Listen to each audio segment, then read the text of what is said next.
जय श्री राधे कृष्णा। ओम लक्ष्मी नारायणे नमः। ओम वासुदेवाय नमः। प्रिय भक्तजनों, आज आप सुनेंगे कार्तिक मास की कथा का अध्याय 19। कार्तिक मास की कथा का श्रवण करना बहुत ही महान फलदायिनी है। कार्तिक मास में की गई भक्ति, पूजा, तप, उपवास का अधिक गुना महत्व होता है।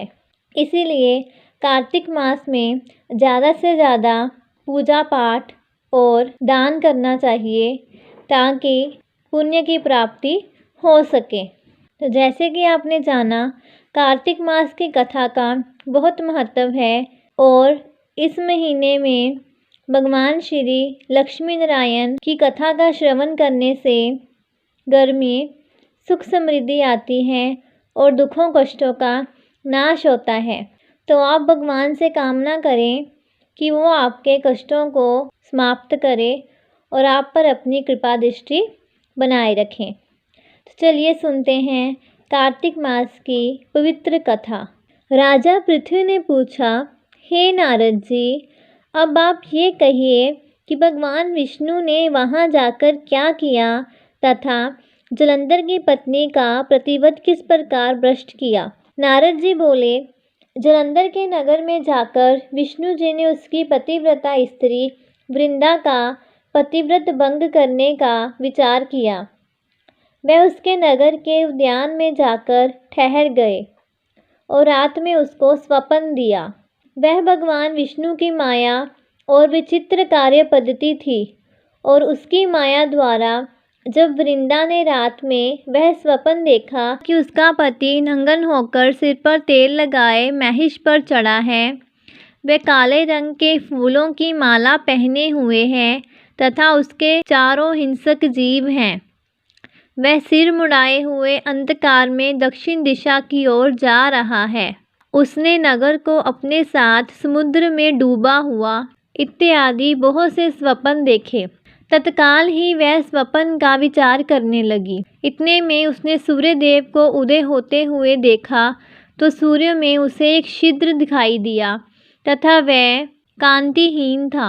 इसे उसने अनिष्ट जाना और वह भयभीत हो रोती हुई छज्जे, अटारी तथा भूमि कहीं भी शांति को प्राप्त ना हुई।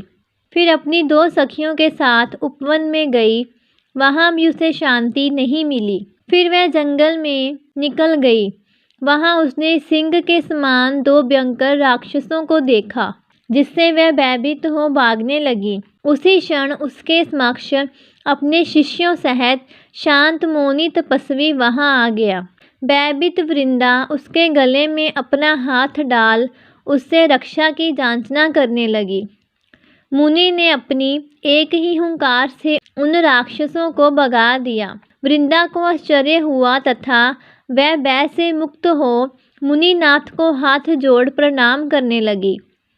फिर उसने मुनि से अपने पति के संबंध में उसकी कुशलता का प्रश्न किया। उसी समय 2 वानर मुनि के समक्ष आकर हाथ जोड़ खड़े हो गए और ज्यों ही मुनि ने विकृति संकेत किया त्यों ही वह उड़कर आकाश मार्ग से चले गए।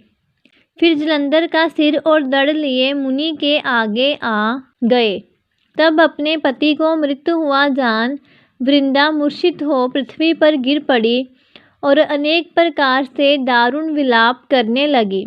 इसके पश्चात उस मुनि से कहा, हे कृपा निधे, आप मेरे इस पति को जीवित कर दीजिए। पतिव्रता दैत्य पत्नी ऐसा कहकर दुखी श्वासों को छोड़कर मुनीश्वर के चरणों पर गिर पड़ी। तब मुनीश्वर ने कहा, जे शिवजी द्वारा युद्ध में मारा गया है, जीवित नहीं हो सकता, क्योंकि जिसे भगवान शिव मार देते हैं वह कभी जीवित नहीं हो सकता, परंतु शरणागत की रक्षा करना ही धर्म है। इसी कारण कृपा कर मैं इसे जिलाए देता हूँ। नारद जी ने आगे कहा, वह मुनि साक्षात विष्णु ही थे जिन्होंने ये सब माया फैला रखी थी। वह वृंदा के पति को जीवित करके अंतर्ध्यान हो गए। जलंधर ने उठकर वृंदा को आलिंगन किया और मुख चूमा। वृंदा भी पति को जीवित हुए देख अत्यंत हर्षित हुई और अब तक हुई बातों को स्वप्न समझा। तत्पश्चात वृंदा सकाम हो बहुत दिनों तक अपने पति के साथ विहार करती रही। एक बार सूरत एवं संभोग काल के अंत में उन्हीं विष्णु को देखकर उन्हें ताड़ित करती हुई बोली, हे पराई स्त्री से गमन करने वाला विष्णु, तुम्हारे शील को धिक्कार है। मैंने जान लिया है कि मायावी तपस्वी तुम ही थे। इस प्रकार कहकर कुपित पतिव्रता वृंदा ने अपने तेज को प्रकट करते हुए भगवान विष्णु को शाप दिया, तुमने माया से 2 राक्षस मुझे दिखाए थे, वही दोनों राक्षस किसी समय तुम्हारी स्त्री का हरण करेंगे। सर्पेश्वर जो तुम्हारा शिष्य बना है, ये भी तुम्हारा साथी रहेगा। जब तुम अपनी स्त्री के विरह में दुखी होकर विचरोगे, उस समय वानर ही तुम्हारी सहायता करेंगे। ऐसा कहती हुई पतिव्रता वृंदा अग्नि में प्रवेश कर गई। ब्रह्मा आदि देवता आकाश से उसका प्रवेश देखते रहे। वृंदा के शरीर का तेज पार्वती जी के शरीर में चला गया। पतिव्रत के प्रभाव से वृंदा ने मुक्ति प्राप्त की।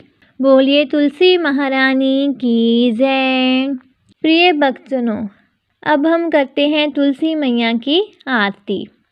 तुलसी महारानी नमो नमो, हरि की पटरानी नमो नमो। तुलसी महारानी नमो नमो, हरि की पटरानी नमो नमो। धन तुलसी पूरन तप कीनो, शालिग्राम बनी पटरानी नमो नमो। तुलसी महारानी नमो नमो, हरि की पटरानी नमो नमो। जाके पत्र मंजरी कोमल, श्रीपति कमल चरण लिपटानी नमो नमो। तुलसी महारानी नमो नमो, हरि की पटरानी नमो नमो। धूप दीप नैवेद्य आरती, पुष्पन की वर्षा बरसानी नमो नमो। तुलसी महारानी नमो नमो, हरि की पटरानी नमो नमो। 56 भोग 36 व्यंजन, बिन तुलसी हरि एक न मानी नमो नमो। तुलसी महारानी नमो नमो, हरि की पटरानी नमो नमो।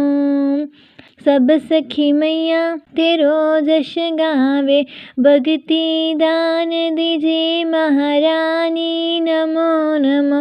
तुलसी महारानी नमो नमो, हरि की पटरानी नमो नमो। तुलसी महारानी नमो नमो, हरि की पटरानी नमो नमो। प्रिय भक्तजनों, कार्तिक मास की कथाएं श्रवण करने के लिए और जानकारी प्राप्त करने के लिए हमारे चैनल के साथ बने रहें।